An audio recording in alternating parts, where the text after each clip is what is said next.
الحمد للہ رب العالمین والصلاة والسلام علی سید المرسلین وعلی آلہ وصحبہ اجمعین، اما بعد۔ آپ سبھی کا اس اہم درس میں آپ سب کا استقبال ہے، اور یہ بہت ہی اہم موضوع ہے۔ یہ کوئی آسان موضوع بھی نہیں ہے۔ آپ سبھی جانتے ہیں کہ وراثت کے کتنے مسائل ہیں ہمارے ہاں، ہمارے معاشرے میں۔ لوگ معمولی بات پر وراثت کے مسئلے میں بھائی بھائی کا دشمن ہو جاتا ہے، بھائی بہن کو حصہ نہیں دیتا، سوچتا ہے کہ اگر بہن حصہ لے لے گی تو بہن سوچتی ہے کہ بھائی سے حصہ لے لیں گے تو رشتہ خراب ہو جائے گا، جبکہ یہ شریعت کا بہت ہی اہم مسئلہ ہے۔ اس لیے اس موضوع کو رکھا گیا ہے تاکہ لوگ اس کو سمجھیں اور اس کے اوپر عمل کریں۔ یہ مسلمانوں کے اندر جو دو مسئلہ جو اہم رکھا گیا ہے، مسلمانوں کے جو مسائل، جو مالی مسائل سدھارنے کے لیے، اس میں سے ایک ہے زکوٰۃ کا مسئلہ اور دوسرا یہ وراثت کا مسئلہ ہے۔ اور یہ افسوس کے ساتھ کہنا کہ دونوں مسئلے میں، زکوٰۃ اور وراثت دونوں کے مسئلے میں مسلمان تساہل کا شکار ہے، غفلت کا شکار ہے۔ اور آج یہ حالت جو ہے مسلمانوں کی، انہی دو مسائل میں کمی کی وجہ سے، مالی مسائل جو آتے ہیں، تو اسی مسئلے کے تحت شیخ کو ہم نے زحمت دی اور شیخ کو ہم نے دعوت دی، شیخ نے اس کو، ہماری دعوت کو قبول کی۔ ہم شیخ کا شکریہ ادا کرتے ہیں، اور بغیر کسی تمہید کے اور تاخیر کے، کیونکہ شیخ سے آپ سب لوگ متعارف ہیں، میں شیخ کو دعوت دیتا ہوں کہ شیخ اس موضوع پر گفتگو فرمائیں اور ہم سب کو اس پر نصیحت کریں۔ شیخ محترم۔ السلام علیکم ورحمۃ اللہ وبرکاتہ۔ وعلیکم السلام۔ الحمد للہ رب العالمین والعاقبۃ للمتقین والصلاة والسلام علی سید المرسلین وعلی آلہ واصحابہ اجمعین، اما بعد، فاعوذ باللہ من الشیطان الرجیم، بسم اللہ الرحمن الرحیم۔ تلک حدود اللہ ومن يطع اللہ ورسولہ يدخلہ جنات تجری من تحتها الانہار خالدین فیہا وذلک الفوز العظیم۔ ومن يعص اللہ ورسولہ ويتعد حدودہ يدخلہ نارا خالدا فیہا ولہ عذاب مہین۔ صدق اللہ۔ اللہ تعالیٰ کی تعریف و توصیف و تحمید کے بعد درود و سلام ہو سارے انبیاء کرام پر، خصوصاً آخری نبی، پیارے نبی محمد الرسول اللہ صلی اللہ علیہ وسلم پر، جن کو اللہ تعالیٰ نے کامل شریعت دے کر ہم سب کی ہدایت کے لیے اپنا آخری نبی بنا کر اس دنیا میں مبعوث فرمایا۔ جیسا کہ شیخ نے تعارف کرایا کہ وراثت کے معاملے میں مسلمانوں کی بہت ہی کوتاہی اور بے رغبتی کہیے معاشرے میں پایا جا رہا ہے، اور یہ صرف کسی ایک جگہ کا مسئلہ نہیں ہے، خصوصاً ہند و پاکستان، یعنی یوں کہیے ساؤتھ ایشیا، ان ممالک میں یہ مسائل زیادہ ہیں۔ مڈل ایسٹ میں یہ مسائل نہیں ہیں، وہاں الحمدللہ باقاعدہ اس کے اوپر پوری پابندی کے ساتھ عمل ہوتا ہے۔ تو وقت کم ہے کیونکہ ہمارے ہاں 8:15 بجے عشاء ہے، میں وقت بولنا آپ کو بھول گیا تھا، خیر انشاءاللہ مکمل کر لیں گے۔ تو میں جو آیت تلاوت کیا، یہ سورہ نساء کی آیت نمبر 14 ہے۔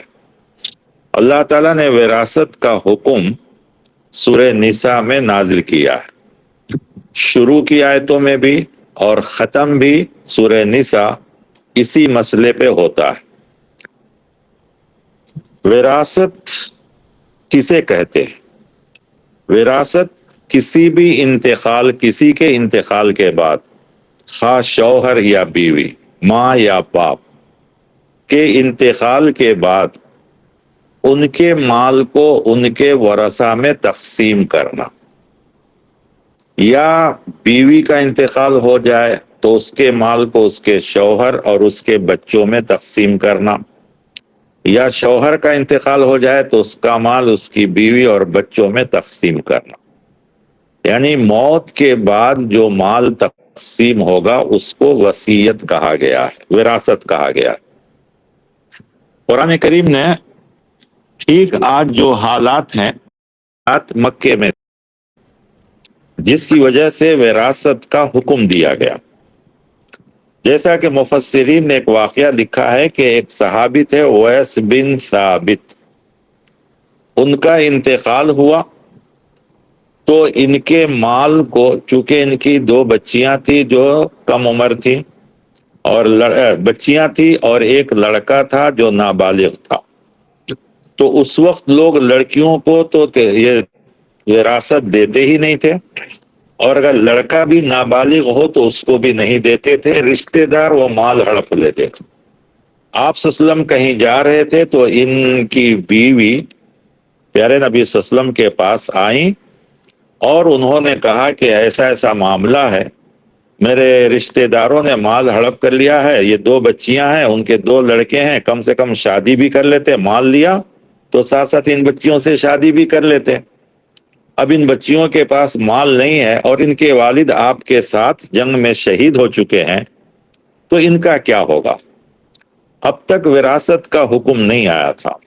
پیارے نبی صلی اللہ علیہ وسلم نے اس خاتون سے کہا کہ صبر کرو، اللہ کا فیصلہ آ جائے گا۔ اس کے بعد ہی وراثت کا حکم نازل ہوا۔ اس وقت مال ایک ایسی چیز ہے کہ جس کے بارے میں ایک تو انسان کے اندر اس کی بڑی اہمیت ڈال دی گئی ہے، اہمیت یعنی محبت، جی جیسے کہ کہا وَتُحِبُّونَ الْمَالَ حُبًّا جَمًّا، پھر اس کے بعد کہا أَرَأَيْتَ الَّذِي يُكَذِّبُ بِالدِّينِ فَذَلِكَ الَّذِي يَدُعُّ الْيَتِيمَ وَلَا يَحُضُّ عَلَى طَعَامِ الْمِسْكِينِ، یعنی یہ سب نفی میں آیا ہے۔ تو الہاکم التکاثر، ایک دوسرے سے آگے بڑھنا، مال میں ہی انسان سب ہے۔ دوسرا، دنیا میں بھی آپ دیکھیں گے تو صرف مسلمانوں میں نہیں، ساری دنیا میں مال کی تقسیم کے غلط کی وجہ سے ہی بہت سے ایزم وجود میں آئے۔ کمیونزم کی آنے کی وجہ یہی ہے کہ مالدار یا طبقہ مزدوروں کا حق ادا نہیں کرتا تھا، تو کمیونزم جیسی تحریک آئی دنیا میں۔ حکومتیں اچھی بری بھی کہلاتی ہیں مال کے صحیح یا غلط تقسیم کرنے پر۔ مسلمانوں میں بھی خلافت کے بعد ملوکیت میں سب سے بڑی خرابی جو آئی وہ مال کا صحیح استعمال نہ کرنا۔ بہرحال مختصراً یہ کہ مال ایک ایسی چیز ہے جو ہمیشہ انسان کو اپنی طرف کھینچتا ہے، بے انصافی کی طرف بلاتا ہے۔ حالانکہ ایک بڑا بہترین ایک قول ہے بزرگ کا، وہ ایک سلف عالم کا، کہ قرآن کریم میں اللہ تعالیٰ نے رزق کا 90 سے زیادہ مقامات پہ وعدہ کیا، جبکہ ایک جگہ اللہ تعالیٰ نے کہا الشیطان یعدکم الفقر ویأمرکم بالفحشاء، تو انسان وہ 90 آیتوں پر یقین نہیں کرتا، ایک آیت پر یقین کر لیتا ہے، یعنی شیطان کے دھوکے میں آ جاتا ہے کہ اگر میں مال خرچ کر دوں، مال دے دوں تو پھر میرا کیا حال ہوگا۔ حالانکہ دنیا میں لوگ دیکھتے ہیں کہ اچھے اچھے لوگوں کی حالت ایسے ویسے کیسے کیسے ہو گئے، اور کیسے کیسے ایسے ویسے بھی ہو گئے۔ تو بہرکیف مختصراً یہ کہ وراثت کا حکم اسی وقت نازل ہوا کہ اس وقت 2 لوگوں کے مال میں بڑی بے انصافی ہوتی تھی، ایک یتیم کے مال میں اور دوسرا وراثت کے مال میں۔ تو سورہ نساء شروع ہی ہوتی ہے انہی دونوں کے حقوق کو بیان کرنے کے لیے۔ آیت نمبر 7 میں یتیم کے مال کا ذکر کیا اور کہا کہ یتیم کا مال اس کو دو، اس پہ اپنا مال نہ سمجھو، اور اگر اس کا مال اپنے مال کے ساتھ ملا کر تجارت کرتے ہو تو اس کا حساب کتاب رکھو۔ اور آخر میں آیت نمبر 7 میں بڑی وعید سنایا، کہا کہ جو ہے اگر تم یتیم کا مال کھاتے ہو تو گویا اپنے پیٹ میں جہنم کی آگ بھرتے ہو، جہنم کی آگ بھرتے۔ آگ جو ہے اپنے پیٹ میں بھرتے ہو، جو اس آیت نمبر 10 میں ہے، معاف کرنا آیت نمبر 10۔ کہا ان الذین یاکلون اموال الیتامی ظلما، ظلم کے ساتھ۔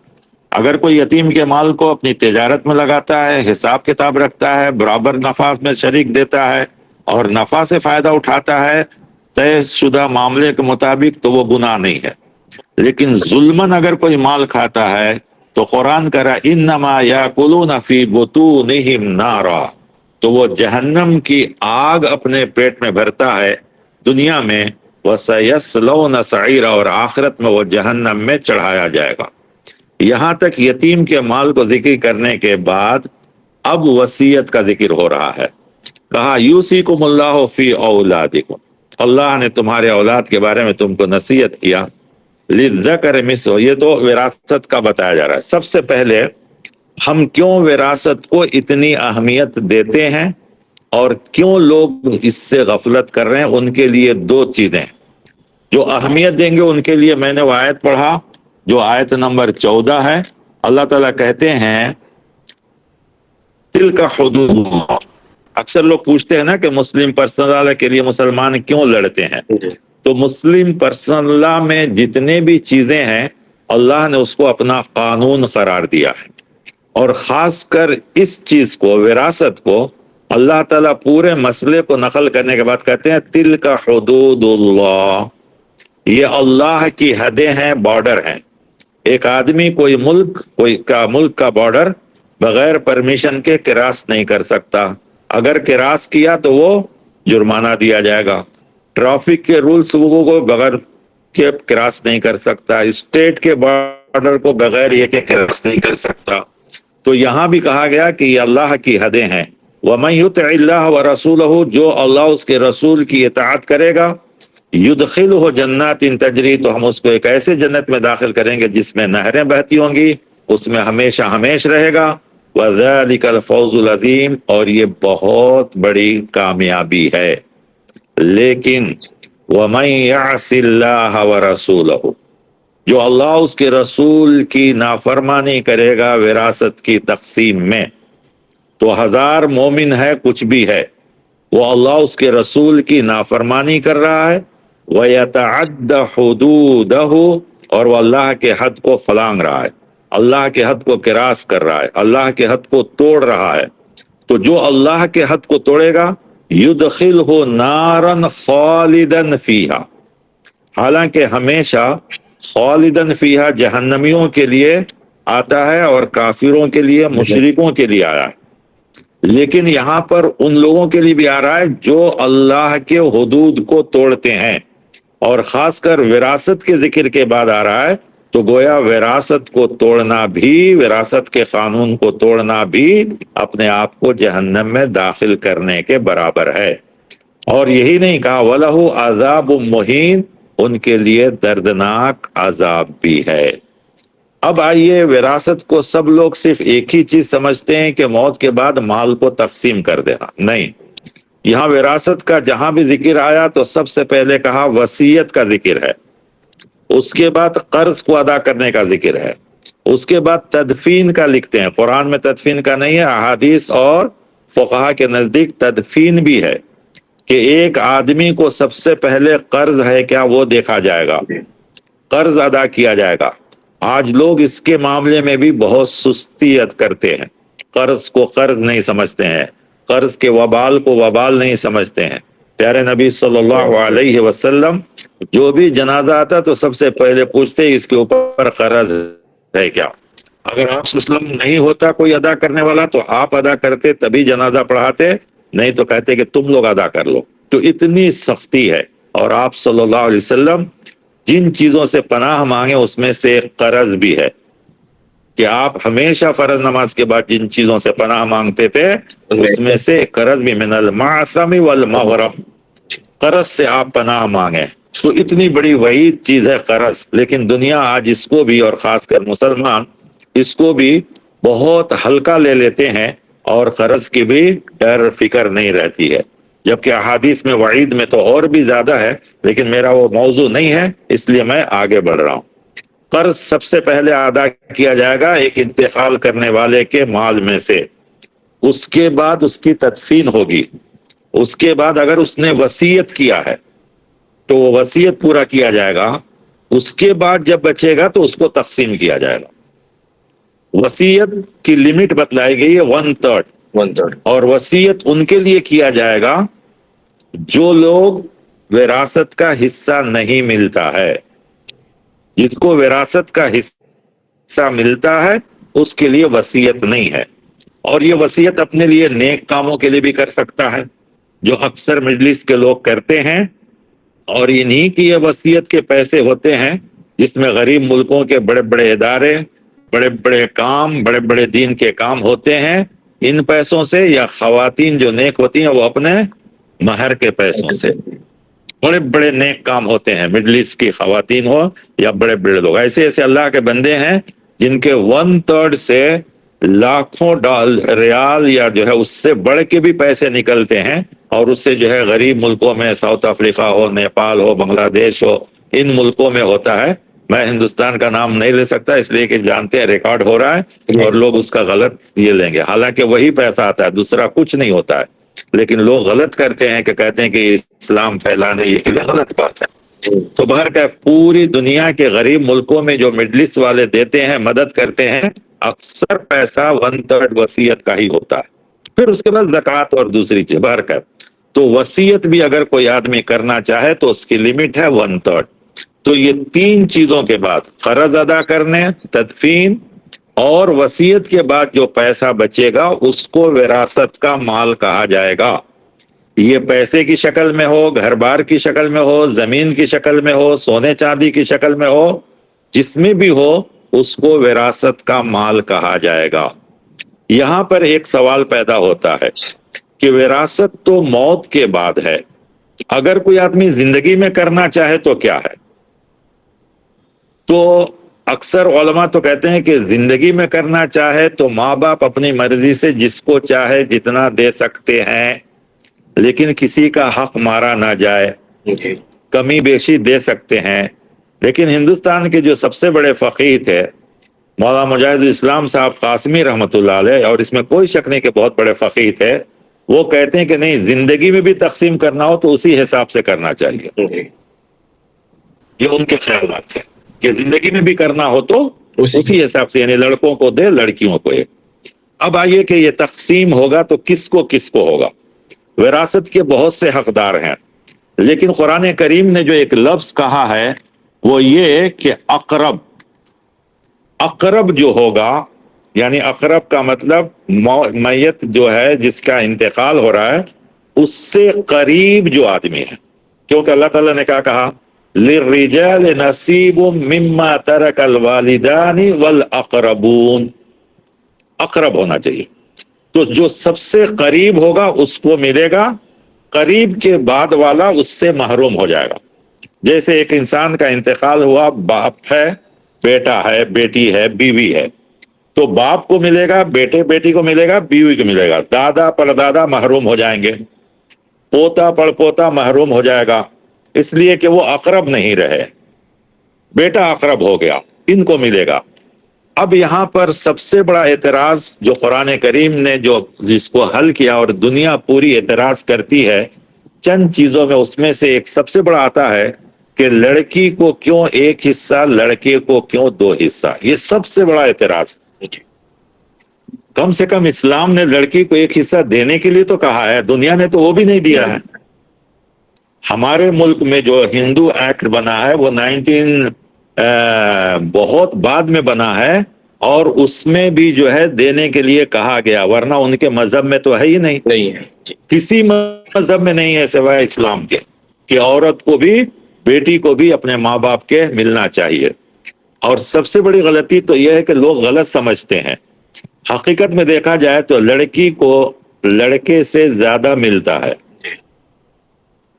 لڑکی کو لڑکے سے زیادہ ملتا ہے۔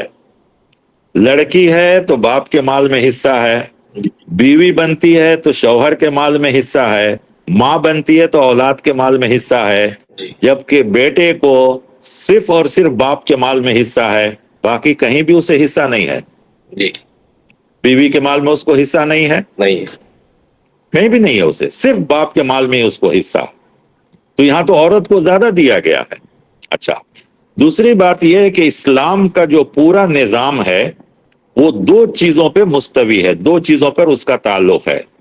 کچھ اعمال ہیں جس کا تعلق مساوات سے ہے، یعنی برابر برابر، جیسے مرد عورت نماز پڑھیں گے دونوں کو برابر ثواب ہے، روزہ رکھیں گے دونوں کو برابر ثواب ہے، زکات دیں گے، حج کریں گے، صدقہ خیرات کریں گے، سب کو برابر ثواب ہے۔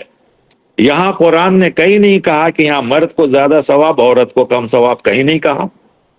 کوئی بھی نیکی کا کام کریں گے، کہا فَلَنُحْيِيَنَّهُ حَيَاةً طَيِّبَةً مِنْ ذَكَرٍ أَوْ أُنْثَىٰ، جو بھی مرد اور عورت جو بھی نیک کام کریں گے سب کو ایک ہی جیسی جنت ملے گی۔ یہ نہیں کہ مرد کو اعلیٰ جنت، عورت کو کم جنت، نہیں۔ ہاں یہ الگ بات ہے کہ ایک ہی نیکی دونوں کر رہے ہیں، ایک کے اندر خلوص اور للہیت زیادہ ہے، خواہ وہ مرد ہو یا عورت، تو اس کا درجہ الگ ہو سکتا ہے، اس کا ثواب الگ ہو سکتا ہے۔ خلوص اور للہیت کے اوپر تو کہا گیا ہے، لیکن بظاہر دونوں کو ایک ہی ثواب ملے گا۔ تو ایک چیز ہے مساوات، یہاں سب کو برابر کہا گیا۔ دوسری چیز ہے عدل۔ اسلام کے دوسرے قوانین کچھ ہیں جو عدل کے اوپر ہے۔ اب لوگ عدل کا معنی کیا سمجھتے ہیں کہ ایک چیز کو دو آدمی میں تقسیم کر دینا یہ عدل ہے۔ یہ غلط بات ہے۔ عدل یہ نہیں کہا جاتا ہے، عدل انصاف کہا جاتا ہے۔ جس کا جتنا حق ہے اس کو اتنا دینا، یہ عدل ہے۔ جی اگر میں یہاں ایک واقعہ بیان کروں تو آپ تعجب نہ کریں، شیخ تھانوی رحمۃ اللہ علیہ ہندوستان کے ایک بڑے عالموں میں سے گزرے ہیں، ان کی دو بیوی تھی۔ تو انہوں نے ایک بار تربوز منگایا مارکیٹ سے، اور انہوں نے تربوز دو منگائے اور دونوں کو دو ٹکڑے کیا انہوں نے، اس میں کا ایک، اس میں کا ایک بیوی کو، اس میں کا ایک، اس میں کا ایک بیوی کو۔ ہم جیسے عقل مند لوگ وہاں بیٹھے تھے، انہوں نے کہا کیا حضرت آپ اتنے بڑے عالم ہیں ایسا کام کر رہے ہیں؟ دو بیوی تھی، دو تربوز تھے، دونوں کے گھر ایک ایک بھیج دیتے، قصہ ختم ہو جاتا۔ حضرت نے کہا نہیں، اسلام نے کہا ہے انصاف عدل کا۔ ایک ہو سکتا ہے کہ میٹھا کم ہو، ایک ہو سکتا ہے کہ میٹھا زیادہ ہو، ایک پھیکا بھی ہو سکتا ہے، ایک میٹھا بھی ہو سکتا ہے، ہو سکتا ہے نہیں ہو سکتا ہے تربوز۔ تو میں نے اس لیے دونوں کو دو ٹکڑے کیے اور دونوں میں سے ایک ایک ٹکڑے دیا تاکہ برابر برابر عدل ہو جائے۔ یہ ہے عدل کے دونوں کو انصاف کے ساتھ دیا جائے، پورا پورا حق دیا جائے۔ تو عورت کو وہ ایک حق اس لیے دیا گیا کہ عورت اوپر کسی کی ذمہ داری نہیں ہے۔ جب تک وہ بیٹی ہے باپ اس کا خرچ اٹھائے گا، بیوی ہے شوہر خرچ اٹھائے گا، اولاد ماں بنے گی تو بچے اور شوہر دونوں مل کے اس کا خرچ اٹھائیں گے۔ کوئی خرچ نہیں ہے بیوی پر، حتیٰ کہ شوہر کا خرچ بھی بیوی کے اوپر نہیں ہے، اللہ یہ کہ اخلاقاً وہ کرتی ہے وہ الگ بات ہے۔ وہ اپنے مہر کے پیسے یا اس کی آمدنی یا ماں باپ سے پراپرٹی آئے وہ اپنے شوہر کو راضی برضا دے، یہ اس کی مرضی، اسلام فورس نہیں کرتا ہے۔ جبکہ ایک لڑکے کے اوپر بیوی کا خرچ ہے، شادی ہو گئی تو بچے ہوں گے تو بچوں کا خرچ ہے، ماں باپ بوڑھے ہوئے تو ماں باپ کو دیکھ بھال کرنا ہے، اور اگر بہن بھائی کمزور ہیں تو مالی حالت سے پریشان ہیں تو ان کو بھی دیکھ بھال کرنے کا حکم ہے۔ تو یہاں عدل جو ہے تقاضے کے تحت رکھا گیا ہے۔ عدل یہ نہیں کہ برابر برابر دے دو، بلکہ ضرورت جس کی زیادہ ہے اس کو زیادہ دیا گیا، ضرورت اور خرچ جس کے اوپر، ذمہ داری جس کی کم ہے اس کو کم دیا گیا، ذمہ داری جس کی زیادہ ہے اس کو زیادہ دیا گیا۔ کیوں کہ یہ سارا معاملہ نقل کرنے کے بعد اللہ تعالیٰ کہتے ہیں ان اللہ علیم حکیم، انسان کو صرف علم ہے، اللہ حکیم ہے، وہ اپنے علم کی بدولت، حکمت کی بدولت یہ قانون رکھا ہے۔ تو یہ چیز ہمیں اور آپ کو سمجھنا چاہیے۔ پھر اسی طریقے سے ایک بہت بڑا اعتراض کیا جاتا ہے کہ مال تو ان کو دینا چاہیے جو زیادہ ضرورت مند ہے، لیکن وراثت میں پوتے کو محروم کر دیا جاتا ہے، پوتے کا حق نہیں ہے۔ حالانکہ ایسی بات نہیں ہے، سب کے لیے بھی ہے۔ اور یہاں بھی یہ خیال نہیں کیا گیا کہ غریب غربا کا خیال کیا جائے، ورنہ اگر غریب غربا کا خیال کیا جائے گا تو بہت سے غریب آ کے کھڑے ہو جائیں گے، تو اصل حقدار ہے وہ مارا جائے گا۔ لیکن قرآن کریم نے غریب غربا کا خیال باقاعدہ رکھا ہے۔ جہاں بھی اس کا حکم ہوا ہے تو دیکھیے اللہ تعالیٰ کیا کریں، وَإِذَا حَضَرَ الْقِسْمَةَ أُولُو الْقُرْبَى وَالْيَتَامَى وَالْمَسَاكِينَ فَارْزُقُوهُم مِّنْهُ، کہ جب تم وراثت تقسیم کرو اور وہاں پر کوئی قریبی رشتہ دار یتیم مسکین آ جائیں تو ان کو بھی ان میں سے دو تھوڑا بہت، پورا نہیں تھوڑا بہت، کیونکہ وہ نہ سمجھیں کہ ہم غریب حسرت افسوس نہ کریں، بلکہ ان کو بھی تھوڑا دے دو۔ وَقُولُوا لَهُمْ قَوْلًا مَعْرُوفًا، دینے کے ساتھ بھی کہا گیا بھلائی کے الفاظ ان کے ساتھ پیش کرو، ان کو جھڑکو نہیں، ان کو برا بھلا نہ کہو، بلکہ ان کے ساتھ بھائی دیکھو ہمارے پاس اتنا ہی ہے، ہم اتنا ہی دے سکتے ہیں، اللہ آپ کو برکت دے، اسی میں خیر دے، اسی میں کامیابی دے، اسی میں سب کچھ دے، اس قسم کے بھلائی کے الفاظ کہہ کر ان کو واپس کرو۔ سو ہم بتا رہے تھے کہ جب ایسا تقسیم کیا جائے تو وہاں پر جو بھی قریبی رشتہ دار ہو ان کو، یتیم اور مسکین کو، تو قریبی رشتہ دار میں پوتا سب سے زیادہ قریب ہے جی تو اس کو دے سکتے ہیں۔ پھر قرآن نے کہا 1/3 وصیت کرنے کا، جی تو اس وصیت میں پوتے کو کر سکتے ہیں، آدمی زندگی میں یہ وصیت کر دے، لہذا شریعت نے ان کو محروم نہیں کیا۔ اب کیوں ان کا ذکر نہیں کیا؟ تو یہاں اصل چیز تھا اقرب، اقرب، جی یا یہ کہ یہ بھی ہو سکتا ہے کہ ایک آدمی کے انتقال کے بعد کئی لوگ آ کے دعویٰ کریں کہ نہیں میرے والد بھی ان کے بیٹے تھے، میرے والد بھی ان کے بیٹے تھے۔ یہ بہت سے وجوہات ہیں، بہرکیف ہمیں اٹکل پچو لگانے کی ضرورت نہیں۔ قرآن اللہ تعالیٰ کی کتاب ہے اور اللہ تعالیٰ کہہ رہے ہیں کہ میں جو بھی قانون رکھا ہوں وہ علم اور حکمت کی بنا پہ رکھا ہوں۔ جی سو یہ بس ہے ہمارے لیے، انسان کو علم، اور وہ بھی مکمل علم نہیں ہے، جبکہ اللہ تعالیٰ کو مکمل علم ہے، وَلَا يُحِيطُونَ مِنْ عِلْمِهِ شَيْئًا، اس کے علم کو کوئی احاطہ بھی نہیں کر سکتا ہے، اور وہ حکیم بھی ہے، لطیف ہے، خبیر ہے، سب کچھ ہے۔ تو اس نے جو قانون بنایا ہے ہمارا ایمان اس پر ہونا چاہیے۔ لہذا جو خواتین دین سے دور ہیں اور جا کر جو کیس کرتی ہیں کہ نہیں ہم کو ایکول رائٹس ہونا چاہیے، تو یہ بہت بڑی غلطی ہے، وہ اللہ کے قانون کو چیلنج کرتے ہیں، اللہ کے حدود کو کراس کر رہے ہیں، اللہ کے حدود کو توڑ رہے ہیں۔ دنیا ہی میں کسی ملک کے بارڈر کو توڑنا اتنا بڑا گناہ ہے، تو اللہ کے بنائے ہوئے بارڈر کو توڑنا اس سے بڑا گناہ ہے۔ اور رہ گیا کہ اگر وہ ایکول لے بھی لیں کتنے دن کام آئے گا؟ جی لیکن اللہ اس کے رسول کی فرما برداری ہم کرتے ہیں تو اللہ تعالیٰ اس کا ریوارڈ ہم کو دنیا میں بھی دیں گے، آخرت میں بھی دیں گے، لہذا ہمیں اس پر چلنا چاہیے۔ اب رہ گیا جو لوگ شادی کے بہانے یا کسی اور بہانے لڑکیوں کو محروم کرتے ہیں کہ ہم نے شادی میں خرچ کر دیا یا ایسا کیا ویسا کیا، یا بہنیں ڈرتی ہیں کہ میں حصہ لے لوں گی تو کل کے دن بھائی ہم سے بات نہیں کرے گا، یہ عام طور پر ہوتا بھی ہے جی کہ بھائی لوگ حصہ دے دیتے ہیں تو اس کے بعد بہنوں کا وہ تو اپنا حصہ لے کے چلی گئی، اب اس کا کیا یہاں؟ نہیں، یہ بھی اخلاقاً جرم ہے، شریعتاً جرم ہے یہ۔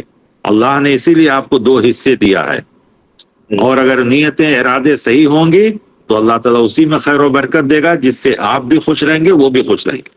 لہذا احادیث میں تو وعید ہے ہی ہے، قرآن سے بڑھ کر کوئی چیز نہیں ہو سکتی۔ جو لوگ شریعت کے اس قانون کو توڑتے ہیں تو ان کے لیے بہت بڑا جرم ہے، سیدھا سیدھا آگ کی عذاب ہے، اور وہ بھی ہمیشہ ہمیش کے لیے۔ دوسرے کوئی بھی گناہ ہے تو اس کی معافی تلافی بھی ہے، چھوٹے موٹے گناہ بھی ہیں، اس کی سزا مل کے آدمی باہر آ جا سکتا ہے، لیکن اس کے لیے کہا نارن خالدن فیہا، ہمیشہ ہمیش، اور ساتھ ساتھ عذاب مہین، دردناک عذاب بھی۔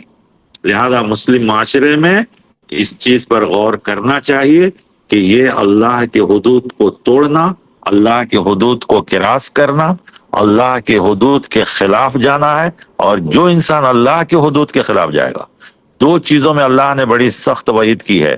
ایک سود کے بارے میں کہا کہ اللہ اس کے رسول کے خلاف جنگ کرنا ہے، اور ایک یہ چیز کہا گیا، اس کو بہت سختی کے ساتھ کہا گیا ہے کہ اللہ کے حد کو کراس کرنا ہے، اور یہ بہت بڑا جرم ہے، بہت بڑا گناہ ہے، ہمیں اور آپ اس سے بچنا چاہیے۔ تو میں سمجھتا ہوں کہ یہ مختصر سے وقت میں سارے مسئلے آ گئے کہ کیوں وصیت ہے، کیوں مال کو تقسیم کرنے کے لیے کہا گیا ہے، کیونکہ مال ایک جگہ نہ رہے، سب جگہ پہنچے۔ اب کس کو کتنا حصہ کب کب ملتا ہے یہ آپ کو میں بیان میں بتاؤں تو یاد بھی نہیں رہے گا، یہ نہیں۔ خود ہم لوگوں کو جب یہ وراثت اور طلاق 2 چیزوں میں علماء ہمیں سختی سے تاکید کرتے ہیں کہ سارے مسائل کو جاننے کے بعد اس میں مشورہ دینا ہے، جیسے طلاق ہو تو دونوں فریق کی بات کو سننا ہے، وراثت کا مسئلہ ہو تو پورے لوگوں کے بارے میں تحقیق کرنا ہے کہ کون کون زندہ ہے، کون کون زندہ ہے، کون کون زندہ ہے۔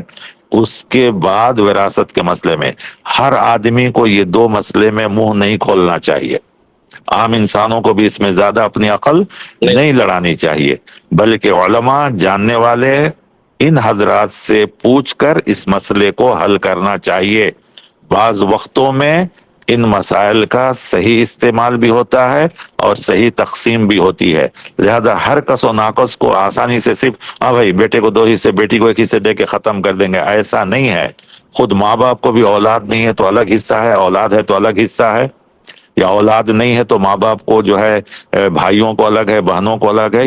یہ سب چیزیں تشریح کے ساتھ قرآن نے بیان کیا ہے جو ہمیں علماء سے جاننا ضروری ہے، ہر کس و ناقص اس میں نہ دے۔ امید ہے کہ انہی باتوں پہ اپنی بات کو میں ختم کر رہا ہوں۔